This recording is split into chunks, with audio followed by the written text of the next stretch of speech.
계신 우리 명랑의 성도 여러분 환영하고 축복합니다. 우리 앞뒤 자로 인사하실까요? 사랑합니다. 축복합니다. 감사합니다. 이스라엘 백성들이 드디어 길을 떠나게 되어집니다. 시내산에서 1년간 머무르면서 그들은 가나안의 여정을 준비했죠.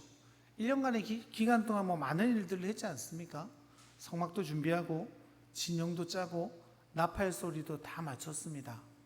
무엇보다 하나님의 말씀으로 그들이 양육되고 훈련받고 하나님의 군사로 되어지는 여정들을 겪게 되어지죠. 그리고 드디어 이스라엘 백성들이 가나안 땅으로 향하는, 그러니까 가는 길 동안 뭐가 있습니까? 광야에 들어가는 일들을 맞이하게 되어집니다. 그래서 지난주에 보니까요, 민수기 10장 33절 우리 같이 한번 찾아보실까요? 같이 한번 읽어볼까요? 그들이 여호와의 산에서 떠나 3일 길을 갈 때에 여호와의 언약궤가 그 3일 길 앞서가며 그들의 쉴 곳을 찾았고. 여러분, 지금 떠난 지 며칠 되었습니까? 3일 됐어요. 3일 되었는데 그들의 태도가 지금 어떻습니까? 1절 읽어볼까요?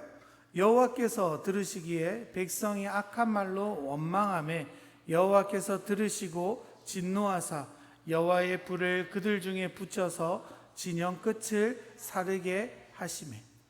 여러분, 이제 광야에서 처음 떠나고 3일 동안 걸어 안착한 그곳에서 이스라엘 백성들이 보여지는 태도가 뭐예요? 원망함입니다. 고작 3일 만에요, 그동안 누렸던 임재와 은혜를 다 잊어버리게 되어지는 겁니다. 우리로 보면 그런 거죠. 말씀을 받고 은혜를 받고 교회에 있으면 어때요? 막 내 입술에 찬양이 넘치고 결단이 넘치고 새로운 다짐이 생기고 막 다 할 수 있을 것 같은데, 교회 문을 탁 떠나기만 하면 현실의 장벽 앞에 그만 옛 모습이 나와지는 우리들이지 않습니까? 믿음은 온데간데 없고 감사는커녕 원망만 가득할 때가 우리의 삶 속에도 있죠. 지금 이스라엘 백성들이 딱 그런 모습인 거죠. 그렇게 원망하는 백성들에게 하나님은요, 하나님의 진노를 보여주십니다. 이전에 아론의 아들 나답과 아비후가 다른 불로 예배하다가 그 불로 하나님이 그들을 심판하셨지 않습니까? 그것처럼 하나님의 불로요, 진영 끝을 불사르게 되십니다. 그리고 그곳 이름을 뭐라고 합니까? 다베라, 불사름이란 이름을 붙여주시는 겁니다. 여러분, 그 하나님의 진노가 그곳 가운데 임했어요. 근데 이스라엘 백성들은 곧 떠나겠죠. 그럼에도 불구하고 하나님은요, 그곳에 지명을 뭐라고 했다고요? 다베라, 불사름이란 이름을 그 지명에 굳이 붙이신 겁니다. 왜 그렇습니까? 기억하게 하기 위함이죠. 지금 이스라엘 백성들의 싸움은 계속 말씀드리지만 어떻게 전쟁을 잘 치를까가 아니죠. 하나님 앞에 어떻게 순종하고 하나님의 백성으로 살아가고 하나님 나라의 군대로 되어지는가가 그들의 진정한 싸움입니다. 그런데 출발한 지 겨울 3일 만에 불평을 늘어놓고 원망을 쏟아 놓죠. 그래서 하나님은요, 그 불순종의 장소를 다베라, 너희들이 불순종하는 결과가 어떠한지를 이스라엘 백성으로 하여금 각인시켜 주시는 겁니다. 여러분, 우리가 살아가면 하나님 그럴 때가 있죠. 우리에게 신앙의 강렬한 기억을 심겨 주실 때가 있잖아요. 어쩔 때는 놀라운 은혜 혹은 기적으로, 또 어떨 때는 불순종할 때 우리를 치심으로 우리를 되돌리시는 사건들을 우리에게 맺어주십니다. 우리가 그런 인생의 순간순간들이 우리 기억으로 남아서 하나님의 말씀을 지켜 행하고 하나님의 백성으로 살아가기를 다짐하잖아요. 그게 뭡니까? 하나님이 우리를 사랑하시기 때문이죠. 지금 하나님이요, 이스라엘 백성들을 불사르고 그만두시는 것이 아니라 다베라라는 이름을 그들에게 심어주심으로 말미암아 하나님께 불순종할 때 어떤 일이 일어나는지를 그들에게 경각심을 심어주시는 겁니다. 기억하라고요, 잊지 말라고요. 그럼에도 우리는 계속해서 어떻습니까? 주님은 그렇게 말씀하시지만 불평하고 원망하고 만족하지 못하는 우리들일 때가 있죠. 그래서 여러분, 그 불평이 어디까지 가는 겁니까? 우리 4절 읽어볼까요? 그들 중에 섞여 사는 다른 인종들이 탐욕을 품음에 이스라엘 자손도 다시 울며 이르되 누가 우리에게 고기를 주어 먹게 하랴. 그들의 불만이 뭐예요? 고기 먹고 싶다 이거잖아요. 5절에 보니까 막 애굽에서 먹은 것들 나오죠. 값없이 생선과 오이와 참외와 부추와 파와 마늘들 이런 거 막 먹었다고 자랑하는 거예요. 근데 여러분 생각해 보세요. 그 사람들이 그거 먹었겠습니까? 값없이 먹었어요? 우리 출애굽기 너무 잘 알죠. 애굽에서 이스라엘 백성들이 어땠습니까? 노예였죠. 언제 그들이 배부르게 편안하게 먹었겠습니까? 온몸이 부셔지도록 일하면서 그들은 채찍을 얻어맞으면서 죽어가면서 일했어요. 나중에 어떻게까지 가요? 그 벽돌을 만드는 데 있어서 그 재료 집단도 주지 않아 가지고 스스로 막 구해서 만들어라 이래 가지고 그들의 노역이 너무 힘들다고 하나님 앞에 부르짖었던 그들 아닙니까? 그럼 그들에게 뭘 그렇게 좋은 걸 줬겠어요? 사실 아무것도 없었습니다. 애굽 사람들이 먹다가 던져주는 부스러기 같은 것에 만족했어야 될 거예요. 그나마도 얻어먹으려면 어떻게 해야 돼요? 죽을 고생으로, 죽을 노동으로 해서 노동의 값으로 그들이 받았던 거죠. 그런데 여러분, 이들이요, 그때의 기억을 완전히 왜곡되게 생각하는 거죠. 여러분, 이게 인간의 생각이죠. 인간의 추억입니다. 우리의 생각이 얼마나 얄팍한 거예요? 그 노예 시절의 과거를 미워하면서까지 지금의 상황이 너무 힘들다고 그들이 과장하는 거죠. 그런데 여러분, 놀라운 건요, 그들이 누구에게 영향을 받은 겁니다.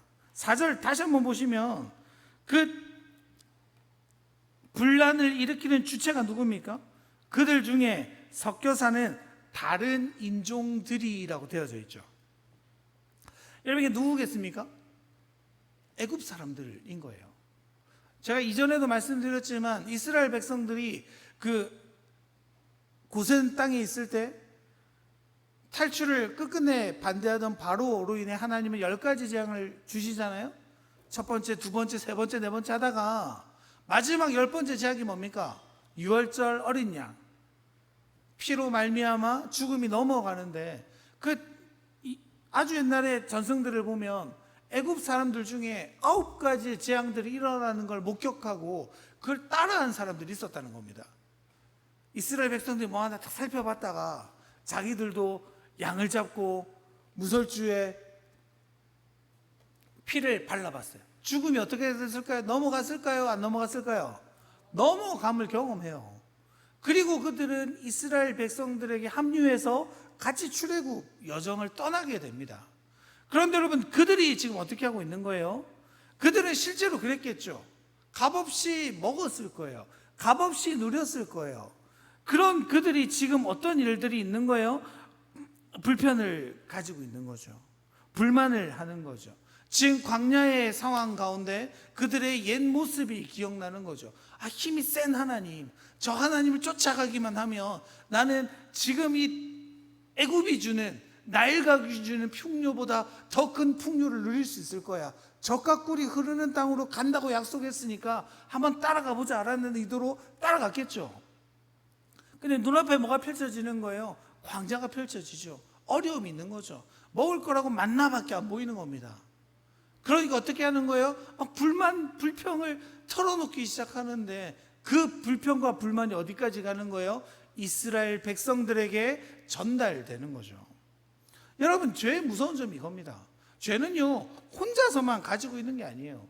죄의 파급력은요, 옆 사람들에게 전달되는 겁니다. 공동체로 확산되게 되어져 있죠. 여러분, 지금 뭐가 문제예요? 이스라엘 종족 주변부에서 시작된 비이스라엘 출신들의 사람들의 불만이 이스라엘 전체로 확장되고 있는 거죠. 여러분, 그들이 중심이 사실 누가 돼야 돼요? 이스라엘이 되어야죠. 애굽 사람들이 이스라엘 사람들이 되어서 하나님 나라를 이루어 가야 되는데 지금 상황이 역전되죠. 애굽인들을 중심으로 이스라엘 백성들이 애굽의 불만에 동조하는 모습들을 보여주니까 어떻게 돼요? 그 나라가 위태로워지는 겁니다. 여러분, 교회 원리도 그렇죠. 교회 원리는 분명하죠. 하나님의 말씀을 쫓아가는 거예요. 주님의 말씀에 순종하는 거예요. 하나님께 영광을 올려드리는 게 교회의 목적입니다. 그런데 교회도 어떻게 되는 거예요? 외부의 역량에, 외부의 힘에, 외부의 어떤 불평과 불만에 끌려다니게 되면요, 하나님 나라가, 교회가 무너질 수밖에 없는 겁니다. 여러분, 그렇잖아요. 외부에서 끊임없이 쏟아지는 말들, 주장들, 가치들, 그것들을 교회가 받아들이기 시작할 때 교회는 교회가 아니게 되어지는 거죠. 하나님이 그런 이스라엘 보고 어떻게 하십니까? 진노하시잖아요. 동일하게 이 교회도 마찬가지입니다. 교회가 교회다움을 잃어버릴 때, 교회가 외부의 소음에 동조하며 하나님이 원하시지 않는 길을 막 걸어갈 때 하나님 똑같이 교회들에게 진노하시는 거예요. 여러분, 이런 불평과 불만의 원인이 뭐예요? 4절 다시 보면 뭐 때문입니까? 탐욕을 품음에라고 되어져 있죠. 탐욕 때문입니다. 탐욕이 그들의 과거를 왜곡해버리죠. 지금 자신들의 모습을 바로 보지 못하게 만들어갑니다. 여러분, 지금이 좋아요? 과거가 좋아요? 이스라엘 백성들 입장에서는요, 지금이 좋죠. 자유인이잖아요. 노예로 그렇게 고역하고 힘들고 애를 낳으면 다 죽였던 그 바로 밑에 있는 것보다 지금 조금 불편해도 주권을 가지고 자유인으로 살아가는 그 기쁨을 누리고 있는데요, 지금 이스라엘 백성들이 뭐라고 하는 거예요? 과거가 나았어. 노예일 때가 차라리 나았어. 이렇게 말하고 있는 거죠. 그래서 여러분, 탐욕은요, 하나님으로부터 만족하지 못하게 만듭니다. 하나님보다 더 나은 것이 있다고 우리를 몰아가는 것이 바로 탐욕입니다. 그래서 그들의 현재를 부정하게 만들죠. 이스라엘에게 그 약속의 땅으로 더 나아갈 수 없도록 붙들어 놓는 것이 탐욕이죠. 그래서 지금 뭐라고 말합니까? 6절 한번 읽어보실래요? 이제는 우리의 기력이 다하여 보이는 것이 아무것도 없도다 하니. 지금 이스라엘 백성 눈에는 뭐만 보여요? 이 만나 외에는 아무것도 보이는 것이 없다라고 말하죠. 그러면서 이전에 잘못되고 엉망인 노예였던 그 삶을 그리워하는 모습을 보여주고 있습니다. 여러분, 이게 탐욕이 그득그득한 자들의 모습이죠. 만족이 없는 거예요. 계속 더 원하는 거죠. 만나밖에 안 보여요. 이 얘기가 뭡니까? 만나 말고 고기도 좀 먹었으면 좋겠고, 생선도 좀 먹었으면 좋겠고, 치킨도 먹었으면 좋겠고, 피자도 먹었으면 좋겠고, 뭐 이렇게 얘기하고 있는 겁니다, 여러분. 여러분, 그렇게 이스라엘 백성들 입술에 나오는 게 뭐예요? 불평과 불만밖에 없죠. 그런데 우리가 조금만 생각해 보면요, 이스라엘의 지금 현실을 객관적으로 보면 이스라엘 백성들이 입술에서 나와야 되는 정상적인 고백이 뭡니까? 반대여야죠. 와, 이 광야에 왔는데, 광야에 원래 아무것도 없어야 되는데, 우린 굶어야 되는데 하나님이 만나를 주셨다. 이게 맞는 것 아닙니까? 원래는 굶어야 되는 사람한테 먹을 걸 쥐어줬는데 감사하긴커녕 뭐라 더 좋은 걸 내놓으라는 꼴이죠. 여러분, 그 광야길에서 하나님은 반석에서 물을 내셨죠. 배고파하는 그들을 위해서 만나를 내리시죠. 춥고 더운 그들을 위해서 불기둥으로, 구름기둥으로 그들의 온도를 보장해 주시죠. 하나님의 길을 날마다 인도해 주시죠. 그 아름답고 놀라운 광경들을 지금 불신의 눈으로 보고 있습니다. 탐욕의 눈으로 보고 있습니다. 그러니까 뭐라고 말하는 거예요? 아, 만나 외에는 아무것도 안 보이는구나. 지기고 죽겠다. 이걸 언제까지 먹고 있어야 됩니까? 이렇게 말하는 게 그들의 모습입니다. 여러분, 그래서요, 은혜를 받은 자의 중요한 지표 중에 하나가 뭐냐면요, 바로 자족입니다. 바울은 뭐라고 말합니까? 우리 너무 잘 아는 말씀이죠. 빌립보서 4장 11절 제가 읽어드릴게요. 내가 궁핍함으로 말하는 것이 아니니라. 어떠한 형편에든지 나는 자족하기를 배웠나니 나는 비천에 처할 줄도 알고 풍부에 처할 줄도 알아. 모든 일, 곧 배부름과 배고픔과 풍부와 궁핍에도 처할 줄 아는 일체의 비결을 배웠노라. 내게 능력 주시는 자 안에서 내가 모든 것을 할 수 있느니라. 바울은요, 주님이 계시니까 가난해도 괜찮고 부유해도 괜찮다고 말합니다. 그리고 14절 뭐라고 말씀하시는 줄 아세요? 그러나 너희가 내 괴로움에 참여하였으니 잘하였도다. 바울의 고백이 뭐예요? 너희들이 지금 어려운 길을 스스로 걸어가고 있는데 잘하고 있어. 왜냐하면 너희들 안에 하나님이 계시기 때문이야. 여러분, 바울을 돕는다는 건 뭡니까? 그들이 함께 가난함에 동참하는 거죠. 함께 어려움에 동참하는 거죠. 그러면서 그들은 뭘 배우는 거예요? 자족하기를 배우는 겁니다.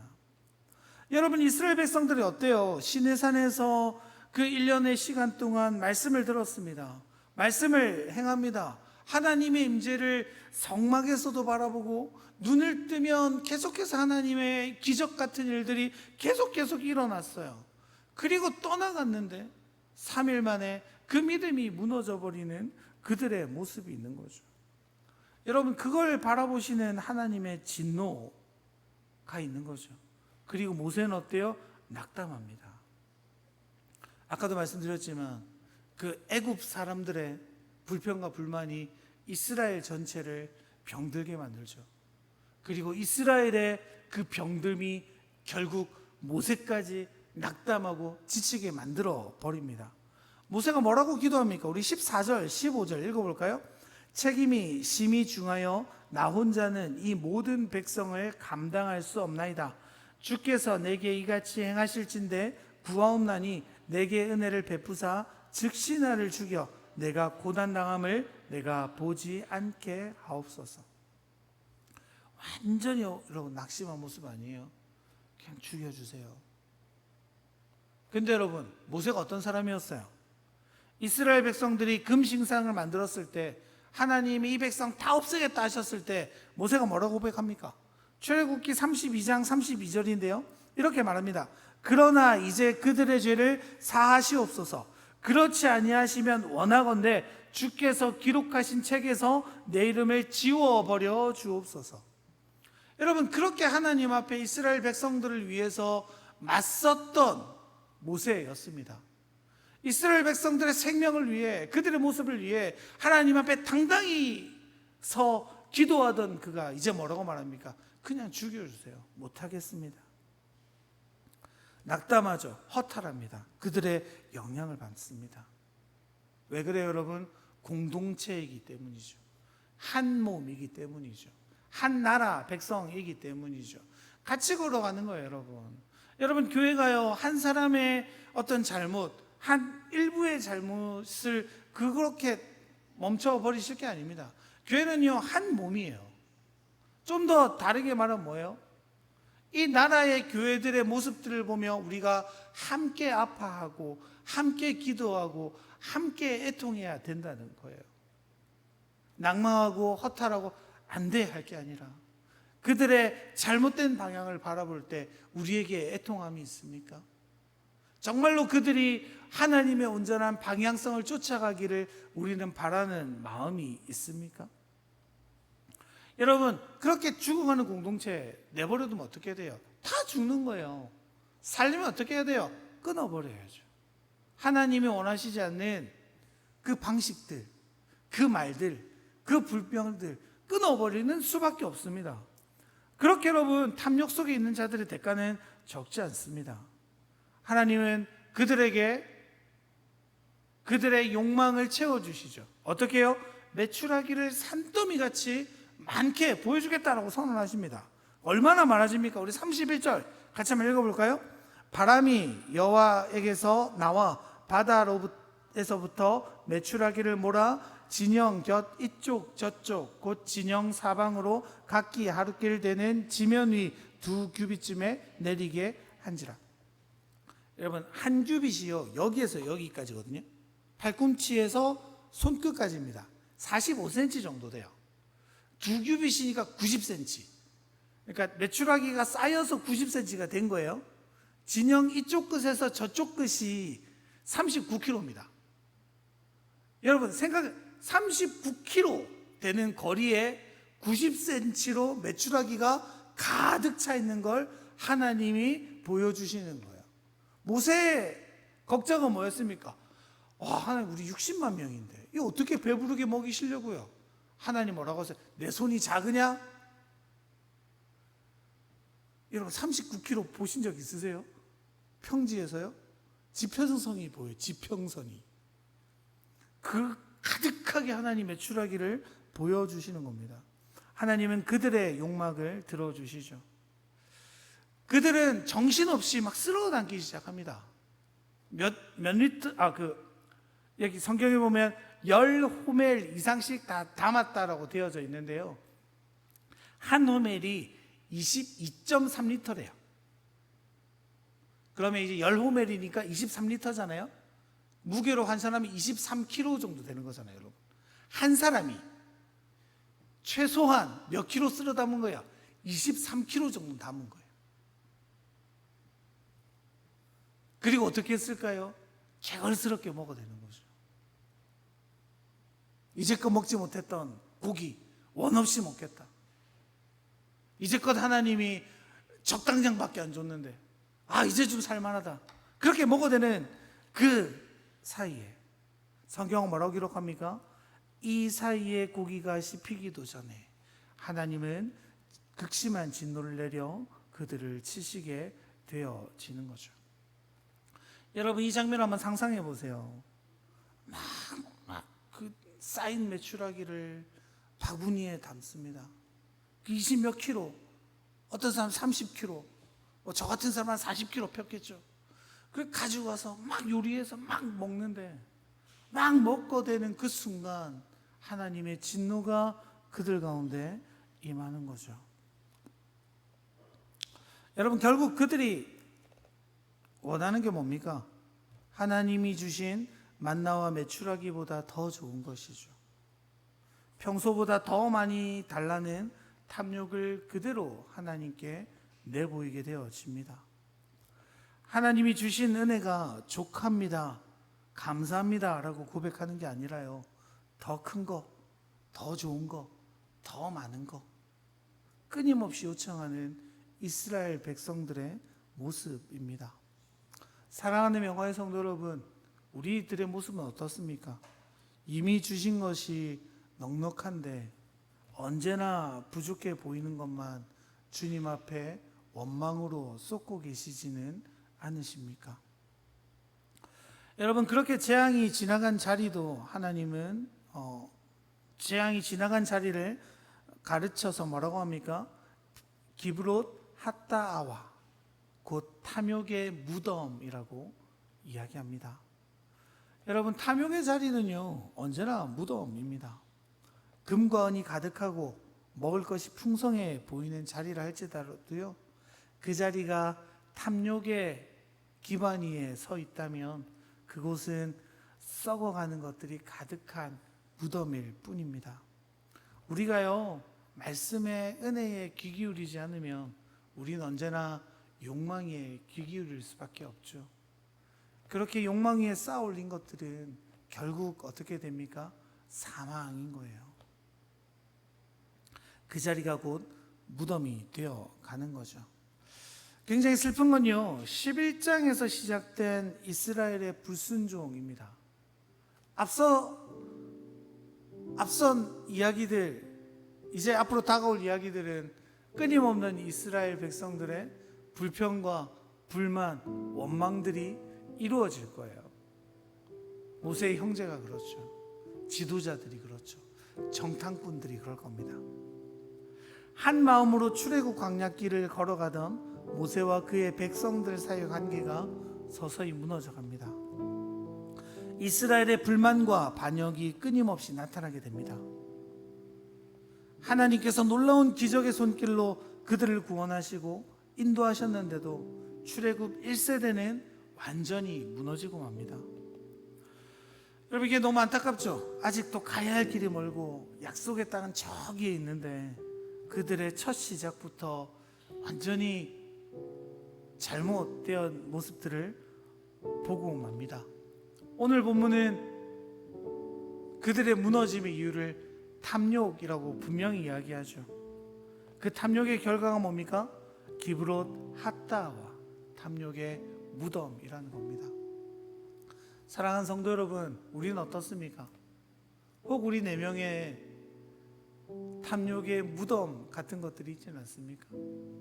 하나님 주신 것에 만족하고 감사하고 자족하고 은혜를 갈망하는 게 아니라 지금도 내 안에 끊임없는 욕망과 탐욕이 하나님 앞에 요청하고 있지는 않습니까? 여러분, 그래서 우리 내면을 잘 봐야 돼요. 우리 내면의 동기가 무엇인지, 우리 마음속에 있는 진정한 나의 욕망이 무엇인지, 그렇게 우리 자신이 하나님 앞에 바로 서가기를 원합니다. 그렇게 주님과 함께 걸어가는 우리 길을 바랍니다. 우리